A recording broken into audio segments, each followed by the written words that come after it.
Hello guys, मैं हूं गुलजार अहमद। मैं असद याकूब। मैं हूं फारूक अहमद। आप देख रहे हैं GM authentic reaction YouTube channel. आपका हमारे चैनल पर स्वागत है। वेलकम, नमस्ते। अगर आप देखना चाहते हैं इसी तरह की ऑथेंटिक रिएक्शन वीडियो, आप हमारा चैनल ज़रूर सब्सक्राइब करें, लाइक करें, शेयर करें, यूँ ही अपना प्यार दिखाते रहें। चलो देखते हैं आज अलोक सर की वीडियो है। एक पाकिस्तानी जो यूएस में बसता है, हमें तो जाने नहीं देते असद भाई इंडिया में, तो वो गया है अमेरिकी, उसका पासपोर्ट है, उसके जरिए वो इंडिया का टूर किया, नेशनैलिटी मिली होगी। उसने भी टूर किया इंडिया का। क्या देखा इंडिया का, तो पहले देखते हैं वीडियो, उसके बोल देखते हैं अभी, तो फिर देते हैं अपना वीडियो के बाद अपना ऑथेंटिक रिएक्शन। नमस्कार दोस्तों, डीडी रेड के एक और रिएक्शन वीडियो में आप सभी का स्वागत है। मैं हूं आलोक। तो आज जो वीडियो मैं आप लोगों के लिए लेकर आया हूं और जिस वीडियो पर मैं रिएक्शन देने जा रहा हूं, बड़ा ही मज़ेदार वीडियो है और ये मुझे किसी ने रेकमेंड किया था। तो रेकमेंड कोई और वीडियो किया था, लेकिन उसके बाद ये वीडियो मुझे उससे ज़्यादा अच्छी लगी है। एक ही बंदे की वीडियो। तो इसमें एक पाकिस्तानी है जो बेसिकली अमेरिकन है, अमेरिकन पाकिस्तानी है। वो इंडिया आए, इंडिया गए, दिल्ली आए, आगरा गए, अपने जो इनका जो पैतृक जगह है, गुजरात में एक जगह है राजकोट के पास, वहाँ पर गए, फिर मुंबई गए। तो इन्होंने अपना एक्सपीरियंस जो है वो इंडिया के बारे में शेयर किया है और उसको इन्होंने पाकिस्तान से कंपेयर किया है। तो ये पॉडकास्ट है तो थोड़ा सा लंबा है, इसलिए 2 पार्ट में करना पड़ रहा है मुझे। तो पहले पार्ट में जो बातें कही गई हैं वो भी बहुत शानदार हैं, जो सेकंड पार्ट में कही गई हैं वो भी बहुत शानदार हैं। मैं आपको ये वीडियो दिखाता हूं और इसके बाद बहुत सारे पाकिस्तानियों की जो क्या कहें, जो डबल स्टैंडर्ड है उनका, और जो उनको लगता है कि भारत जो है वो बड़ा ही बेकार देश है और ऐसा है वैसा है, वो उसकी आंखें उनकी खुलने वाली हैं। तो चलिए देखते हैं। थोड़ी हैप्पीनेस जिंदगी में ले आओ। कैसी थी India trip? Yeah, it was fun. बड़ा मज़ा आया मुझे.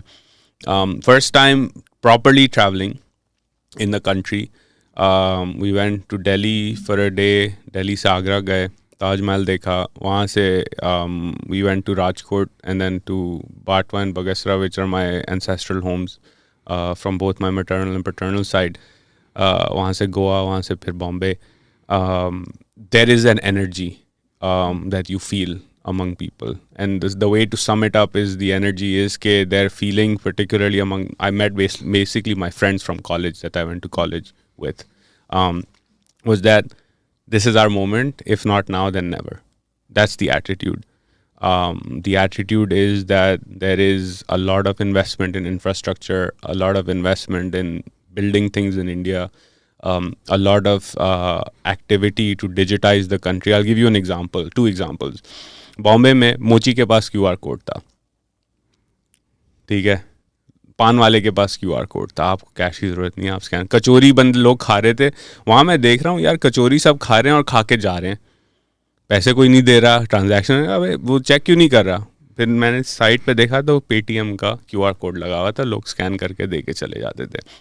उसके अंदर फिर मैंने दोस्त से पूछा कि how does the guy keep track of किसने दिया, कितना आया, कितना नहीं आया. उसने कहा ये that actually is an issue. So what the fintechs have started doing is giving smart speakers that are connected to the merchant's wallet. तो अनाउंस करता है speaker, 50 rupees received, 100 rupees received, 20 received. तो वो अपनी कचौरी बना रहा है या पानी पूरी या पान बना रहा है और पीछे उसके पास स्पीकर है, तो उसके बाद आवाज़ आती रहती है कि पैसे दे दिया किसी ने, रिसीव्ड अकाउंट, माइक्रो ट्रांजैक्शंस. दूसरा बेसिक चीज ऐसा लग रहा है कि पता नहीं को फ्यूचर में चले गए आप पाकिस्तान से इंडिया, मतलब इट वाज ट्रांसफॉर्मेशनल, राइट. अब these are like pretty accessible, मतलब ये कोई not rocket science, zero rocket science. No. So and again ऐसा नहीं है कि इंडिया में कैश अब इस्तेमाल नहीं होता. India's cash circulation as a percent of GDP is 13%, Pakistan is रफली 20%. तो आप उसको 13 तक भी ले आएँ, compare, bring it at par with India. It transforms your economy for various reasons including capital creation, credit. हमारे पास आई एम अज्यूमिंग कि वो जो बेसिक 5G जो जियो ने किया है वहाँ पर, वो भी नहीं है यहाँ पर. तो नहीं, तो वो अभी कनेक्टिविटी इतनी ज़्यादा वो जब आएगा तब ये चीज़ें. हाँ, और अब रास्ट रोल आउट हो रहा है, merchants payments, interoperable QR code. They been slow at it. The tragedy in this शहजाद इज दैट जिसे इंडिया स्टैक कहते हैं, जैम ट्रिनिटी कहा जाता है, zero balance bank accounts, UPI and mobile phone access, that Aadhaar unique ID, digital ID is a critical part of it. Pakistan actually got digital ID way before Aadhaar was rolled out. मैंने अपना I think पहला NIC जब बनाया था उसमें chip थी. हाँ, पहला NIC अपना. सेम. हमारी जनरेशन के सबके डिजिटाइज IDs थे. पासपोर्ट डिजिटाइज थे, बट हमने नेक्स्ट स्टेप नहीं लिया उससे, एंड वी लैग्ड। हमने डाल दी बस एमी, बस डाल दी। अभी भी नादरा जो है, Aadhaar for example does not charge money, or maybe charges a notional amount. People in your comments who are from India will correct me if I'm wrong on this one, but in any case, the cost of pinging the Aadhaar database is very little to low cost, no cost. The cost of sending money on UPI is zero MDR. It doesn't cost anybody anything because the government provides that infrastructure. UPI बता भी दो ना लोगों को। It's a unified payments interface which is interoperable in the sense that think of it as a digital railroad. उस digital railroad पे पैसा जाता है, माइक्रो पेमेंट्स जाती हैं, कनेक्टेड टू अ वॉलेट और a bank account. The government of India mandates that every citizen with an Aadhaar card should have the right to a zero balance, zero cost bank account. Digital bank account. तो आप अगर गांव में रहते हैं, आपका आधार है, तो आपका zero balance bank account. This is Modi government did it and he was criticised at that time, क्योंकि लोग कहते थे you are wasting government money, zero balance, आप बैंक से सब्सिडी दे के बैंक अकाउंट खुलवा रहे हैं, उससे कुछ होगा नहीं. इट ट्रांसफॉर्म्ड लाइव्स, क्योंकि सरकार ने फिर क्या किया, अब आधार है, सब्सिडीज देना शुरू करने. Exactly. led to popularity, led to service delivery, led to reduction in corruption, and also digitized payments, because now you have access to a bank account, you can get insurance, you can get credit, you can digitize payments, etc., along with the JAM Trinity. ये बहुत बड़ा कदम था, जिसे जनधन खाता हम कह सकते हैं. ये इतना बड़ा कदम था कि इसका फ़ायदा बड़ा ज़बरदस्त हुआ. पहले जो सब्सिडीज़ दी जाती थी, जो किसानों को मिलती हैं, जो बाकी लोगों को मिलती हैं, वो सब्सिडीज़ पहले किसी के मार्फत जाती थी और उसमें करप्शन हो जाता था. तो मान लीजिए 1000 रुपये उनको मिलना है, तो शायद उनको 200 या 300 रुपये, 400 रुपये मिलते थे. आधे से ज़्यादा पैसे लोग खा जाते थे बीच के. इस खाता, आधार और इन सब का जो लिंक हुआ है, इससे ये सारी चीज़ें ख़त्म हो गई हैं. अब पैसा, मान लीजिए कि मैं एक गरीब हूँ, मैं एक किसान हूँ, और मेरे लिए सरकार ने जो सब्सिडी दी है, वो सब्सिडी सीधे मेरे अकाउंट में आती है, जो मेरे आधार से जुड़ी हुई है. और आधार का जो बायोमेट्रिक्स है, वो मेरे अंगूठे से और रेटिना से जुड़ा हुआ है. तो बीच में कोई पैसा मार नहीं सकता मेरा. सीधे सरकार ने जो पैसा रिलीज किया, वो सीधे पैसा मेरे खाते में पहुंचा, बीच में किसी के पास नहीं गया. तो ये बहुत बड़ा कदम था और इसने सच में क्रांति ला दी है, क्रांति लाई है इसने. The second example I'll give you is कि Rajkot is a city of 2 million people. उससे 200 kilometre south towards the Arabian Sea is my paternal grandfather's village. घेट बगसरा उसको कहते हैं. 3000 कुछ लोग रहते हैं उस गांव में. अभी भी अच्छा होगा ना उनमें से कोई एक कमेंट करे, अरे ये तो मेरा गांव मेरा गांव है. तो वही मैं कह रहा था, वहाँ पे 4G LTE मेरा चल रहा था, right up to the Arabian Sea. And उस गांव में I went for a walk. मुझे एक मिले आदमी, क्योंकि मेरे अब्बू गए हुए वहाँ पे ज़मानों पहले, तो उन्होंने कहा वहाँ एक दरगाह है, तो वहाँ जो है मेरे दादा के कुछ बच्चे और परदादा के दादा वहाँ दफन है. तो उन्होंने कहा वहाँ तुम जाना, शायद तुम्हें कब्र मिले. उनको पूरा याद नहीं था कि कहाँ है वगैरह ना. तो मैं ड्राइवर के साथ हम गाँव के अंदर घुस गए, क्योंकि एक बोर्ड था, बोर्ड के बाद गांव शुरू हो जाता प्लीज. अब ये नहीं बोलना कवर पे QR कोड रहा. नहीं. अच्छा, नहीं. तो अब तो इंटरनेट वहाँ चल रहा है, ठीक है. तो वहाँ जब मैं गांव में चल रहा था, तो एक मेरे कोई बच्चा आया, फूल वूल डाले, उसने बोला QR कोड नहीं. इतना तो नहीं है ना? उतना नहीं है. लेकिन उस दरगाह के सामने जो स्टोर है, वहाँ QR कोड था, फूल वाले के पास. हाँ, उसके पास QR कोड था. और ग्लूको पार्ले जी वगैरह आप ले लें वहाँ से. और आप, मैंने तो कैश दिया, बिकॉज UPI फॉरेनर्स के लिए नहीं चलता, बट वहाँ लोग QR कोड. तो वहाँ एक मिले मुझे गोविंद भाई, उनका व्हाट्सएप नंबर भी मेरे पास है. रोज़ सुबह मुझे मैसेज करते हैं, गुड मॉर्निंग वगैरह. Poor guy, very poor guy. मैं घर में गया, उन्होंने मुझे मीठा दूध पिलाया. He had a smartphone with 4G LTE on it. And मैं उससे पूछा कि आप कैसे काम क्या करते हो. उन्होंने कहा मैं पुरानी चीज़ें ख़रीद के आ गया, फिर बेचता हूँ. मेरे बच्चे नहीं हैं, मी एंड माई वाइफ, वो we live happily, you know, we are poor but we are happy. तो उन्होंने जब मुझे टूर दिया शहजाद, तो मैंने पुरानी जो है ना, मेमनों के पुराने जो घर थे, वो अभी भी वहाँ हैं, उसमें लोग रहते हैं वगैरह. उन्होंने मुझे दिखाया कि हाँ, ये जो पक्के वाले घर हैं, ये इस गली में, यहाँ आपके घर होते थे, ये वो. तो फिर मैंने एक स्ट्रक्चर देखा. हिंदी मुझे पढ़ने नहीं आती, पेंट हुआ था अच्छा सा. मैंने कहा ये क्या है? कहते हैं यहाँ तो हमारे बच्चे पढ़ते हैं. Bantva and Bagasra now have a youth literacy rate approaching 90%. 3000 लोगों का गाँव है. वहाँ अभी भी लोग काऊ डंग जला के खाना बनाते हैं. लेकिन स्कूल जो थी ना, वो आपको दिखता था कि स्कूल ज़बरदस्त है. फिर मैंने कहा वो दरगाह किधर है? तो उन्होंने कहा कि दरगाह तो बाहर थी, आपको नज़र नहीं आया। अब मेरे दिमाग में था कि छोटी सी दरगाह होगी, यहाँ मुसलमान नहीं रहते कोई।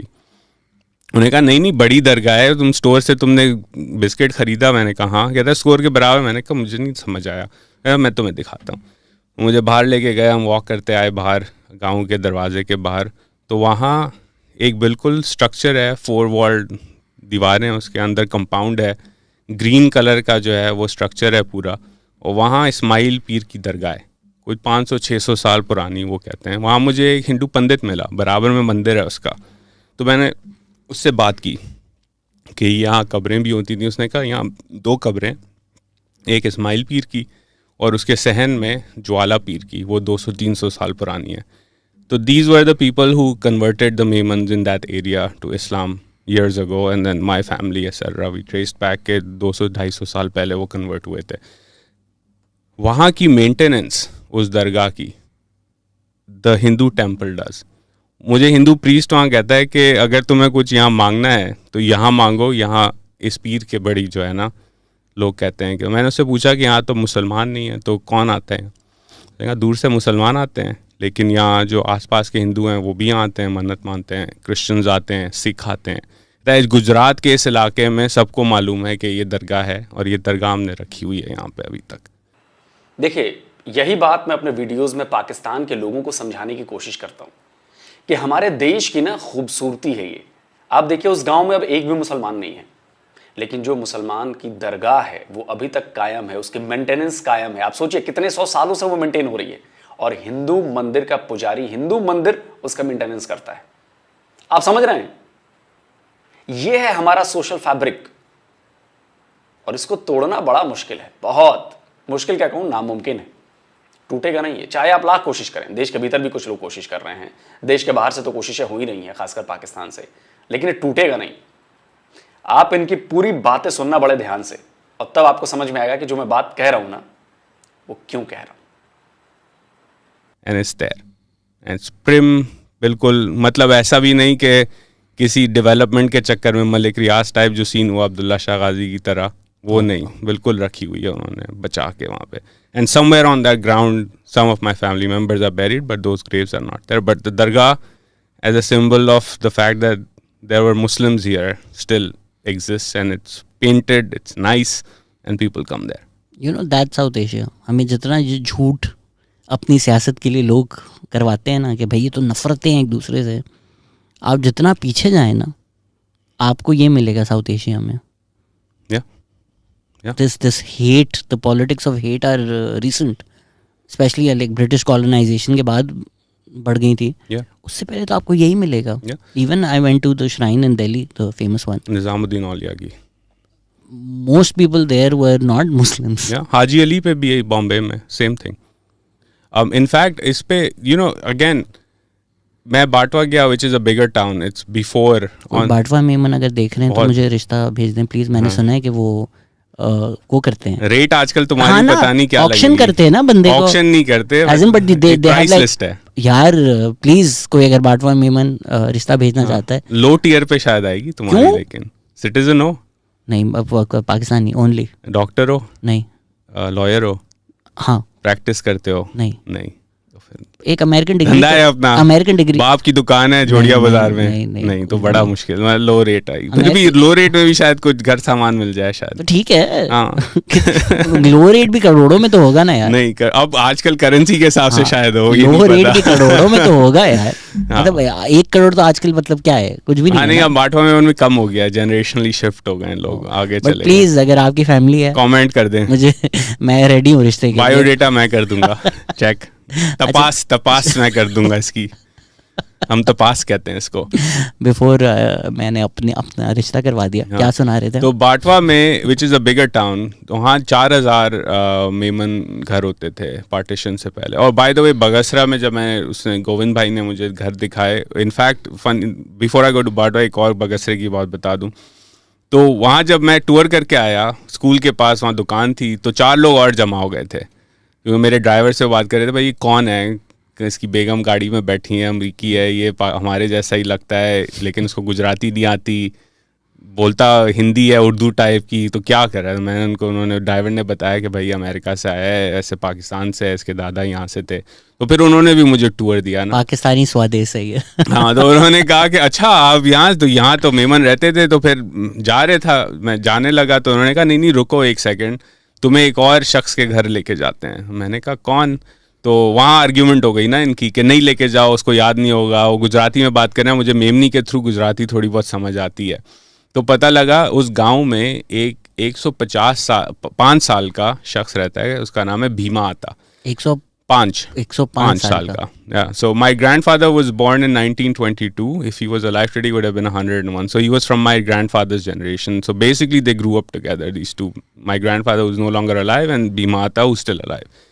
तो मैंने कहा यार जाते हैं मिलते हैं उससे। उसने कहा उसको कुछ याद नहीं है अब, लेकिन तुम चलो उसके पास। तो मैं उसके घर पे गया, उन्होंने वो सोए हुए थे, वो उठे। मैंने उनको कहा कि मेरे दादा यहाँ से थे, तो वो गुजराती में ट्रांसलेट कर रहा था आदमी। तो उससे पूछा, नाम दिया अब्दुल सत्तार, याद है तुम्हें कोई?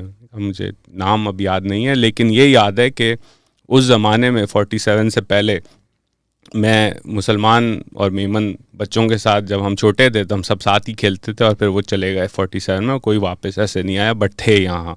तो उसको याद था, he had memories of at least growing up with my grand father generation and they probably played together and this guy still alive.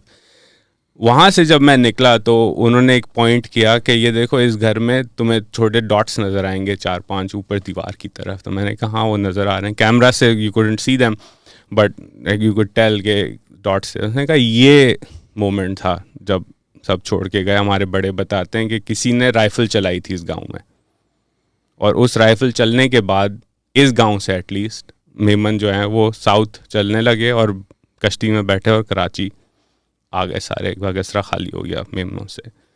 तो that was the history, still there, you can see it. तो उससे पहले बाटवा आता है जूनागढ़ के south before Bagasara. बगसरे के बाद बगसरे में मैं हमेशा सोचता था, एंड मेरे कज़न ने फिर फेसबुक पे भी ये मैसेज किया कि मेरे दादा को बड़ा शौक था बीच जाने का। पहले किमाड़ी जाते थे, फिर जब क्लिफ्टन आ गए तो क्लिफ्टन बीच बड़ा जाते हर इतवार को ना, वो जाके वो बस खड़े होते थे और बैठते थे, कुछ पापड़ वगैरह खाते थे। और मेरे परदादा, I don't remember him, I wasn't born, he had passed away, but the elders in my family remember him, he used to love going to Keamari as well. तो जाके पता ये चला कि बगसरा से 20-15 मिनट की drive, basically an hour long cycle ride, is the Arabian sea. So they loved going there after coming to Karachi, going to the beach, because that was what their home looked like.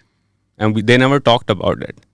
कि भाई ये हम बचपन में यहाँ जाया करते थे, अब हम याद आती है ना बेसिकली। लेकिन males of that era are not in tune with their own emotions in that sense. अब जाके पता चला कि अरे यार इसलिए जाते थे दादा पर दादा। और ये वही साहिल है, वही है अरेबियन सी, वही साहिल है, अरेबियन सी है। साहिल के लगता भी वैसा ही, आजकल वैसा नहीं लगता। वहाँ का माधवपुर बीच जो है वो बहुत खूबसूरत है, क्लीन है। आबादी कम है इसलिए साफ है ज़्यादा कराची के हिसाब से, बट यस वो याद आती थी। खूबसूरत बात है यार, वो सोचते होंगे बैठ के कि वही पानी है, वही पानी है। इसी पानी से आए थे लेकिन जा नहीं सकते वापस। तो ये था बाटवा में। उससे पहले मैं बाटवा गया था, it's a bigger town, 4000 Memon रहते हैं वहाँ पे। वहाँ पे जो है कोई 12-13 मस्जिदें पुरानी, लेकिन एक बड़ी मस्जिद है, जामा मस्जिद उसको कहते हैं। उस वहाँ जाने से पहले माय डैड हैड सेड कि उस ज़माने में इवन बगसरा में जो पैदा होते थे उनकी बर्थ रजिस्ट्रेशन बाटवा में होती थी। तो तुम म्यूनिसिपल ऑफिस जाना और उनसे पूछना कि फ़ाइलें शायद हों उनके पास। तो मैं वहाँ पूछा मैंने ड्राइवर से कि भाई कहाँ, तो उसने कहा यहाँ म्यूनिसिपल ऑफिस तो नहीं होती लेकिन नागर पालिका कहते हैं लोकल गवर्नमेंट ऑफिस को। तो मैं वहाँ पहुँच गया, ऊपर गया, नमस्ते जी क्या काम। मैंने कहा सर मेरे दादा यहाँ से थे और नाना भी थे, तो उनकी बर्थ रिकॉर्ड मुझे देखना है ना। अब उन्होंने बाद में मुझे ये बताया, वो समझे मैं किसी प्रॉपर्टी के चक्कर के लिए बर्थ रिकॉर्ड और डेथ रिकॉर्ड देखने के लिए आया हूँ ना। तो उन्होंने एक लड़के को नीचे भेजा, कहते हैं अच्छा कब के थे? मैंने कहा 1922 और 1929 के 2 साल थे, जो दादा 1922 नाना 1929। उन्होंने एग्जैक्ट डेट मांगी तो मुझे याद नहीं थी, तो मैंने व्हाट्सएप में लाया डैड को कि भाई बताएं कि क्या तारीख थी, वो मैं लिखूं, उनको बताऊं। वो गुजराती में लिख रहे हैं वहाँ पे, मैं ट्रांसलेट करके लिख रहा है एक शख्स। बंदे को नीचे भेजा, 1900 से 1930 तक का वो एक स्टैक ले आया फाइल्स का, पुरानी लाल रंग की। And 6 people started going through 1922, 23. अब मेरी परदादी का नाम जुलेखा था, तो उस 1922-23 के पीरियड में 6 जुलेखा मिली जिनका बर्थ रिकॉर्ड था। उस ज़माने में दे वुड पुट, एक कॉलम जेंडर का होता था, मेल फीमेल 10 करके वो लिखते थे, फिर माँ का नाम लिखते थे, फिर एड्रेस लिखते थे और बच्चे का नाम, और उसका वज़न भी शायद लिखते थे उस वक्त। तो वो उनको मिली, लेकिन नाम मैच नहीं हुआ। But the people were so friendly. फिर बाद में उसने पूछा कि यार तुम क्या प्रॉपर्टी के लिए क्या है? मैंने कहा नहीं, प्रॉपर्टी के लिए नहीं है, मेरे दादा नाना यहाँ छोड़ के चले गए थे सब, तो मैंने सोचा चेक करूँ कि रिकॉर्ड है, तो शायद फोटो ले लूँ उसकी। तुम्हें चमाट मारी के एमी टाइम गाया कर दिया। नहीं, 6 लोगों के तुमने फिर उन्होंने और देखा। जब मैंने उनको ये कहा ना, उन्होंने कहा 1 सेकंड बैठो। फिर एक शख्स कहता है कि उसे छोटे को बुलाया ऊपर, कहता है उसको ऊपर बुलाओ, वो PDF चेक कर। मैंने कहा PDF? तो कहता है हमने, सरकार का फंड है डिजिटाइजेशन का, तो हमने 1954 तक की सारे बर्थ और डेथ रिकॉर्ड्स डिजिटाइज कर दिए हैं, तो नाम बताओ तो हम सर्च कर दें। लेकिन शायद पुराने किसी ने किए हों, तो वो बैठा कंप्यूटर पर, उसने बर्थ ईयर डाला, उसने नहीं कि ये वाली फाइलें नहीं हुई इसलिए वो नीचे हैं। They couldn't find the name, but it was beautiful to see so many people willing to help. फिर उन्होंने बताया, एक बैठा हुआ था वहाँ नागर पालिका में ऑफिशियल, उसने कहा मेरा जो घर है वो मेमनों का था, अभी भी वैसे ही हमने रखा हुआ है, अंदर से रेनोवेट किया, बाहर पुराना ही है, तुम जाओ यहाँ चलो, आगे मस्जिद है वो चेक करो। तो फिर मैं आगे गया, मे बी ½ किलोमीटर इन, तो वहाँ पुरानी जामा मस्जिद थी, उस पर गुजराती में बोर्ड लिखा हुआ है कब बनी। अंदर गया तो रेनोवेशन वर्क चल रहा था, तो एक साहब आए, उन्होंने कहा अभी तो नमाज का वक्त नहीं है। मैंने कहा नहीं, मैं ऐसे ही आया हूँ, मैं बाहर से हूँ। तो उन्होंने कहा पाकिस्तान से हो? मैंने कहा पाकिस्तान से। उन्होंने कहा हो देखो, ऊपर मीनार तक मुझे लेके गया, मीनार से मैंने व्यू देखा पूरे बाटवा का, और नीचे आया तो उन्होंने कहा इमाम साहब आ रहे हैं, वो आपसे बात करेंगे। तो उन्होंने नंबर दिया अपना, बताया यहाँ 13-14 मस्जिदें हैं पुरानी मेमनों की, एक में नमाज होती है अब, क्योंकि मेमन इतने नहीं है मुसलमान बाटवे में, और धुराजी का जो ट्रस्ट है वो उसको मेनटेन करता है अब।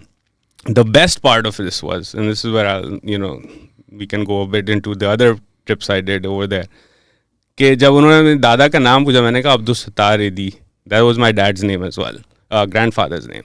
मैंने कहा वो अब्दुल सत्तार एदी फाउंडेशन वाले? मैंने कहा नहीं आए साथ ही थे, वो वाले नहीं है मेरे दादा। But the people knew of Abdul Sattar एदी in that town. नागर पालिका में भी ये सवाल मेरे से पूछा उन्होंने, जब मैंने दादा का नाम दिया, और मस्जिद में भी, कि वो तो बड़े ज़बरदस्त आदमी हैं, और हमारे टाउन का उन्होंने जो है ना नाम रोशन किया, और अभी भी उनकी फाउंडेशन, वो आए थे एक दफ़ा, उनका घर भी यहाँ है पुराना, और ये वो। तो a lot of it is dilapidated because the community has lost touch with where we came from for geopolitical reasons. But by and large, when you interacted with people, very friendly, वो कहते थे हाँ यहाँ मेमन होते थे, और आओ हम तो सब इधर के ही हैं, और देखो यहाँ स्कूल है, कॉलेज है, मदरसा, हॉस्पिटल है, वगैरह वगैरह। तो वेरी नाइस।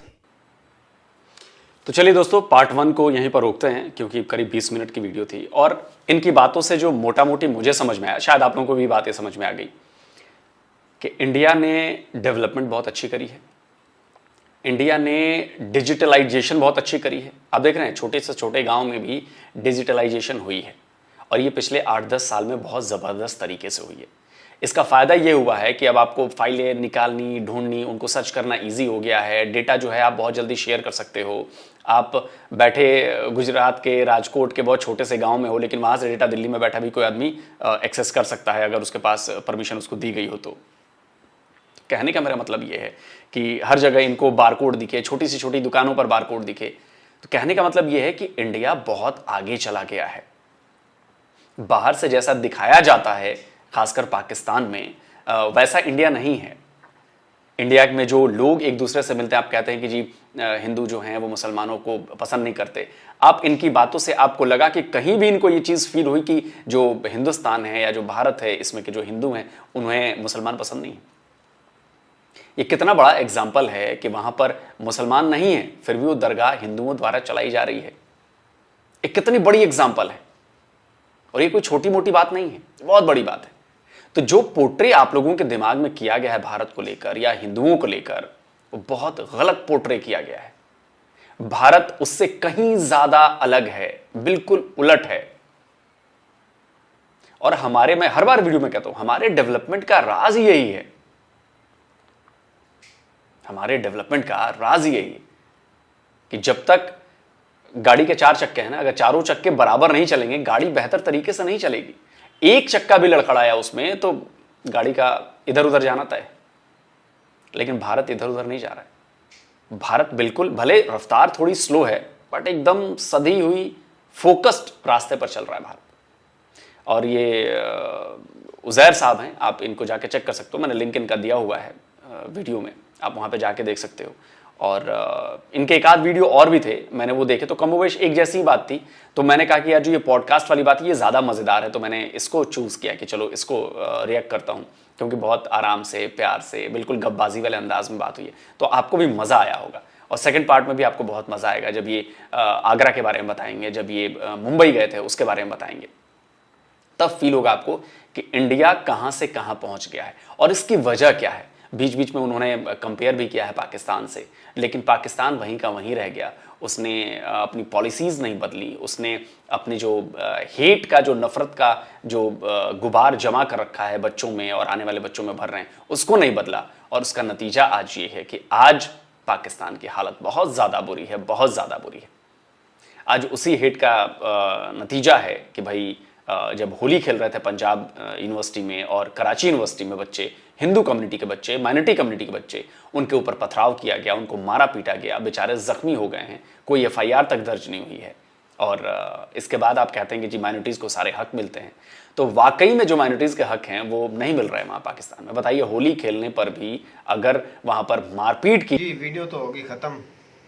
बड़ा दिलचस्प टॉपिक था। और जो मेरा भाई अमेरिका से इंडिया के टूर पर गया था, उसने भी पाकिस्तान में जो बीती थी उस पर, या कैसे हालात से वो गया अमेरिका में, अमेरिका से वो इंडिया का सफ़र किया।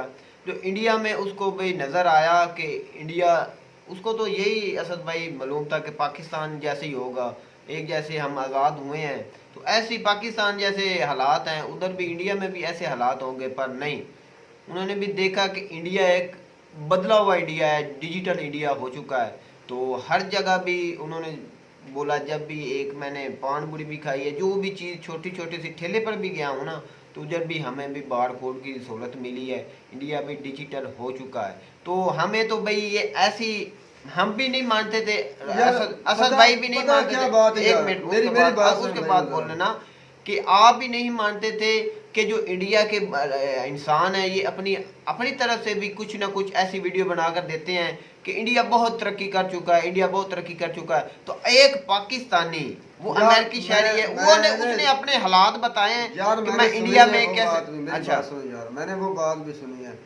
मैं तो यार ये कहता हूँ कि जहाँ आपने तरक्की करनी है ना मेरे भाई, तरक्की कर रहे हैं, आपका डिजिटल वो निज़ाम चल रहा है, तो वहाँ से फिर यार जैसे बाहर के ममालिक में भिखारी नहीं ना मिलते भीख मांगने के लिए, ऐसा कुछ करें कि वहाँ की गरीब आवाम भी, जैसे यहाँ पर भिखारी बढ़ रहे हैं ना मेरे भाई, तो उधर भी कंट्रोल करें कि ये भिखारियों को भी ख़त्म करें। ये भी मेरे भाई एक पेशा है, ये भी एक पेशा है। इसमें अच्छा ये आपके दिमाग में किधर से सवाल यकदम इन्होंने पैदा हो गया कि भिखारियों की बात की? मुझे नजर नहीं आ रही ये किस मौजू पर आपने ये बात की मेरे भाई कि जहाँ ये डिजिटल हुआ है ना मेरी, अच्छा, जहाँ पर ये सहूलत इन्हें मिली है, वहाँ पर अभी तक भी ऐसे लोग हैं जो अभी भी भीख मांग कर गुजारा करते हैं। हालांकि ये उनकी गुर्बत नहीं है, ये उनका पेशा है। असद भाई हम वीडियो कर रहे हैं जो इंडिया का, मेरी तो बात सुने, मुझे समझ नहीं आ रही आप सवाल कहाँ से उठा कर ले आते हैं। वो हमारी जो ऑडियंस है वो भी हैरान हो जाती है कि असद भाई के दिमाग में सवाल पता नहीं कहाँ से बीच में उठ जाता है, टॉपिक कहीं और है सर। जो बात तुम भिखारियों पर लेकर आ गए। बात कह रहा था मेरे, हम बात कर रहे हैं कि डिजिटल जो, अगर आप सुनते तो आपको भाई उस बात की पूरी समझ आ जाती, लेकिन आप मुझे बोलने नहीं दे रहे। नहीं बोले ना, मैं कहता हूँ कि भाई जहाँ आपका मुल्क डिजिटल हुआ है, आप तरक्की कर रहे हैं मेरे भाई, तो आप ही के लोगों के इंटरव्यू से ही हमें अंदाजा लगता रहता है कि आप हमारे बारे में क्या राय रखते हैं, और नीचे आपकी कमेंट से भी हमें पता चलता रहता है। इन बातों की वजह से जो हालात है ना पाकिस्तान तो के, मैं कभी बात भी क्या नहीं करता हूँ, सुधरेंगे। मेरी बात सुनो, हमारे यहाँ मेरी इंडिया बात के सुनो अंदर, भाई, इंडिया के बारे में जो नफरत है ना असद, मैं आपका मैं सर टॉपिक आपको समझ चुका हूँ। समझाने की ये कोशिश कर रहा हूँ कि जो उनका मीडिया दिखाता है ना मेरे भाई, सोशल मीडिया हो या जैसे ये व्लॉगर हो या जितनी भी बात होती है, आप कल की वीडियो की बात ले लें तो उन्होंने कुत्ते से भी बढ़कर कर दिया। भाई उन्होंने बात हर करते करते ऐसा ही अच्छे कर दिया। इंसान और बुरे इंसान हर ऐसी जगह पे। बात, ये बात मैं कहता मेरी हूँ। तो बात सुने असद भाई, अब बात आ गई मैं नेक्स्ट वीडियो पर आ गई बात, जो आज हमने वीडियो देखी बात उस पर आ गई। अच्छा भाई, वो एक सेटल्ड आदमी है, वो एज ए टूर गया इंडिया में, समझ में आई मेरी बात। वो उस जगह पर गया जहाँ पर उसके अबाव अजदाद थे, तो वहां पर मुस्लिम तो रहता नहीं। हाँ, दरबार की बात अच्छा मुझे एक बहुत अच्छी लगी यार। दरगाह की बात, ये मुझे आप बहुत एक अच्छी मुसलमान ये इस बात को समझे ना कि उसमें उधर मुसलमान है ही नहीं, उसकी दरगाह की हिफाजत कौन करता है? एक मंदिर का जो पुजारी है, बहुत अच्छी उसका है। नाम है मेरी- पंडित। मेरी- पंडित मेरी करता है बात उस सुनो दरगाह की, खर्चा भी वो करता है, उसकी तहफ़्फ़ुज़ भी करता है, उसकी रेख भाग भी करता है, उसका ख्याल भी रखता है। उसके बाद आपके ये अल्फाज हैं तो पाकिस्तान के ये दिमाग में क्यों भरा गया है कि वो इंडिया के खिलाफ ऐसी सर नफरत आप बात बोलते हैं? सुनेंगे मेरी?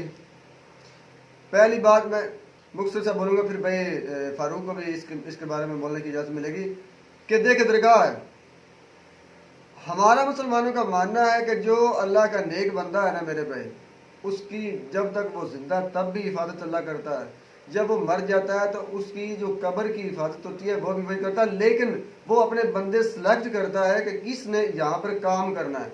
तो देखिए भाई, आप अगर उस मज़हब हमारे मज़हब से ताल्लुक नहीं भी रखते तो ये बहुत अच्छी बात है कि अल्लाह ने आपको आपके भगवान के बकौल कह दे कि आपके भगवान ने उस जगह का जिम्मेदारी या ठेका आपको उठाया। भाई फरूक, ये देखे ना कि वो उधर मुसलमान कम हैं, वो बाहर से आते हैं, मनते पूरे करते हैं, उधर हिंदू भी आते हैं, क्रिश्चियन भी आते हैं। ये बड़ी बात है कि उन्होंने भाई हर मजहब को अपने राइट दिया हुआ है कि उस दरगाह पर हिंदू भी आते हैं, सिख भी आए, कोई भी नफरत नहीं है। यानी दरगाह दरगाह के लिए उनके दिल में कोई नफरत नहीं है। भाई मैं यही वो आपको हमारे पूछना लिए चाहता अच्छा था। सोचते हैं लेकिन हम उनके लिए बुरा सोच उसका रहे हैं। उल्टी है, उलट यार हो रहा मेरी है। बात हमारे यहाँ सवाल उसका ये उल्टी है। है। असद भाई मेरी एक तो मिनट बात यार, असद भाई बात कर रहे थे भिखारी की, भिखारी तो हमारे मुल्क में भी है। मैं यही बात कह रहा मेरे भाई, भी यहाँ पर अगर गुर्बत है तो भिखारी भाई यहाँ पर भी इसका है और वहाँ पर क्वेश्चन भी है। आपने जो क्वेश्चन किया ना, वो इसका क्वेश्चन का इस बात से टॉपिक ही नहीं है कि भिखारी की कोई जिक्र हुआ। वो भिखारी तो हर माशरे में होता है। कारोबार की जिक्र की बात आई मेरे भाई, तो मैंने कहा कि ये भी एक कारोबार है।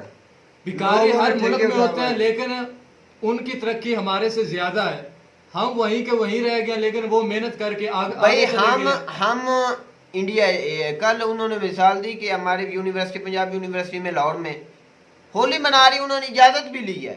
उसके बाद हमारे ऐसे इंसान हैं अच्छी सोच रखने वाले, उन पर उन्होंने अटैक कर दिया। क्या आप उनको दबा सकते हैं? इन अटैक से दबा सकते हैं? किसी को भी आप मजबूर नहीं कर सकते। यार मैंने उस वीडियो में हमने भाई special इस पर इन एक वजह वीडियो से की थी। ये जो उन्होंने हरकत की है ना, भाई पूरे तो वर्ल्ड यार, में, मेरी पूरे बात- वर्ल्ड में मेरी बात पाकिस्तान सुनो का यार, नाम हमने बदनाम हुआ है। स्पेशल इस पूरे मौजू पर एक वीडियो की थी और मैंने खुद कहा था कि भाई उन्होंने गलत किया है। मैंने उस वीडियो में इन लोगों को अपनी जबान से कहा कि गलत किया है। मैं तो ये बात कहता हूँ कि आप सबसे पहले इंसानियत को देखें, उसके बाद मजहब को देखें।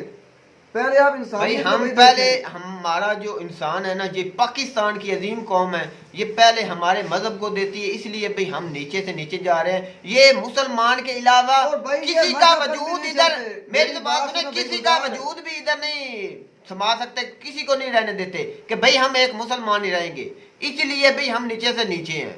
यार बात ये नहीं है, बात ये ये वही भाई- बात होगी जब मुगलिया खानदान यहाँ पर हुकूमत कर रहा था, उन्होंने भी यही सोचते थे कि हम ही हुकूमत करेंगे और कोई हुकूमत नहीं करेगा। इसी लालच में उन्होंने अपनी हुकूमत गवा दी। यही सोच रहे थे कि हमारी जगह कोई और ना आ जाए। यानी खानदानी रस्में उनकी, खानदान तो भाई वो खानदान चल रहा था। खानदानी रियासत भाई करते फारूक, थे मैं कि यहाँ पर हमारे आपको एक बात क्लियर करता चलूं। हाँ, ये उनका हो सकता था कि हमारे हमारे यहाँ मुल्क पर में भी कोई यही हो हुकूमत रहा न है। करे। ये बात आपकी बहुत अच्छी है, मैं आपको समझाता हूँ। अच्छा, ये मुल्क हम लोग कहते हैं कि हम मुसलमान हैं इसलिए हम सिर्फ मुसलमानों को यहाँ रहने देंगे। तो मेरे भाई, मेरे ये चेहरे पर आप दाढ़ी देख रहे हैं, मैं हकीकत में देखूँ ना तो पूरा मुसलमान मैं भी नहीं हूँ। पूरा मुसलमान वो होता है मेरे भाई जो हर लिहाज से, हर एंगल से इस्लाम में दाखिल हो। और हमारे इस्लाम में जबर और ज्यादती तो कहीं पर भी नहीं, किसी मजहब के साथ नहीं, किसी इंसान के साथ जबर और नहीं। ज्यादती हम कर भी नहीं सकते, नहीं किसी को सकते मजबूर मेरे भाई। करके हम उससे फायदा जो नहीं ले बंदा सकते। इस्लाम के बारे में जानता है मेरे भाई, वो तो बुरी बात भी नहीं करेगा दूसरे को। इस्लाम पर हम नहीं चलते, हम सिर्फ एक एजेंडे पर चलते हैं। हमारे अंदर इतने ज़्यादा तफरके बन गए, इतने ज़्यादा मसलक बन चुके हैं कि हमारी अवाम को पता ही नहीं कि असल में इस्लाम की तालीम क्या है मेरे भाई। तो यही वजह है कि जो नई जनरेशन है उन्हें पता ही नहीं है दीन इस्लाम का। तो ये न्यू जनरेशन थी जिन्होंने हमला किया। जाहिर बात है यार, वो पढ़ा लिखा ज़हन था। पढ़ा असद लिखा भाई ज़हन था मेरी मेरे तो बात भाई। सुने, पढ़ा लिखा ज़हन था, कोई जैल नहीं थे कि जिन्होंने अटैक कर दिया। मैं यही उनका बात एक कहना हॉलीडे चाहता था हूँ, ना, मेरी क्यों बात अटैक सुनो। किया, ये बहुत बड़ी बात है। इस पर बात पर हमें अमल भी मेरी करना बात चाहिए। हमारी हुकूमत को कुछ सोचना चाहिए कि जब- हमारा कितना नाम मेरी बदनाम पूरे बात वर्ल्ड में सुनो हुआ है। यार, हुकूमत को इसकी फिक्र ही नहीं है। समझ में आती मेरी बात? हुकूमत में मुल्क में जो चल रहा है उन्हें तो अपने मफादात की फिक्र है। वो हुकूमत में क्यों है कि हमारे जो अरबों करोड़ों के पैसे जो जो केसेस हैं हम पर, वो अब ज़ाया नहीं हो गए। यार ये खिचड़ी है। इस मुल्क का तब तक कुछ नहीं हो सकता जब तक हमारे जैसी, आप जैसी आवाम ठीक नहीं होगी। अगर वो हुकूमत को डिफेंड करेगी, हुकूमत के सामने आएगी, जैसे तुर्क के लोग आए थे, तब ये मुल्क तरक्की करेगा। हमारा सोचने का अंदाज बदलेगा, हमारी तालीम हासिल करने का मयार बदलेगा। मैं असद अब भाई ये बात आ जाएगी कट्टरपंथी पर। जब तक हम कट्टरपंथी इस्लाम नहीं पर खत्म नहीं करें। चलेंगे मेरे भाई, भाई जब तक हम कट्टरपंथी नहीं ना खत्म करेंगे उस वक्त तक हम आगे नहीं बढ़ सकते। हमें पूरी दुनिया के साथ कट कर रहना जब पड़ेगा। तक इंसानियत को आप मेरे भाई सबसे हाँ, पहले नहीं रखेंगे, हमें तब सबसे तक आप पहले तरक्की नहीं इंसानियत को तरजीह देनी चाहिए। वो चाहे किसी भी मजहब से हो, उसको इजाजत देनी चाहिए, उसको अपने मजहब में खुली छूट हो, कोई जिस तरह से अपनी इबादत कर सके। और दूसरी भी मेजॉरिटी को हमें अपना इंसान समझना चाहिए। ये नहीं कि इधर मुसलमान ही बच सकते हैं, पूरा हकूक सारी जो क्रिश्चियन है, चाहे सिख है, चाहे हिंदू हैं, उनको पूरा हक देना चाहिए कि वो एक पाकिस्तानी के नुमाइंदे की तरह इधर पाकिस्तान में रह सके और इधर से भागे नहीं। तो उम्मीद करते हैं कि आपको हमारा रिएक्शन अच्छा लगा होगा। अच्छा लगा हो तो हमारे कमेंट सेक्शन में अपनी राय का इस्तेमाल कर सकते हैं। तो मिलते हैं किसी नई टॉपिक के साथ, नई वीडियो के साथ। तब तक दीजिए इजाज़त। अल्लाह हाफिज़।